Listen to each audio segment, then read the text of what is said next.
সিরাজগঞ্জে ১৯৮ বোতল ফেনসিডিল সহ ২ জন মাদক ব্যবসায়ীকে গ্রেফতার করেছে র্যাব ১২ এর সদস্যরা। সিরাজগঞ্জ প্রতিনিধি রেজাউল করিম জানান, বৃহস্পতিবার সকালে সলঙ্গা থানার ঘুরকা বাজারস্থ এলাকা হতে তাদের গ্রেফতার করা হয়।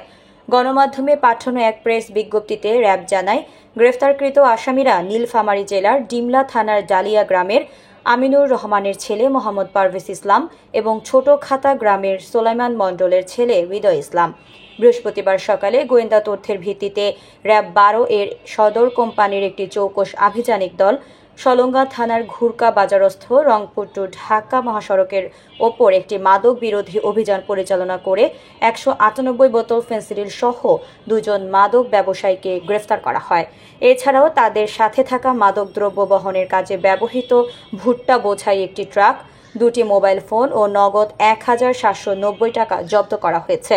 গ্রেফতারকৃতদের বিরুদ্ধে সলঙ্গা থানায় একটি মামলা দায়ের করা হয়েছে বলে নিশ্চিত করেছেন squadron leader company commander Mohammad Ilyas খান।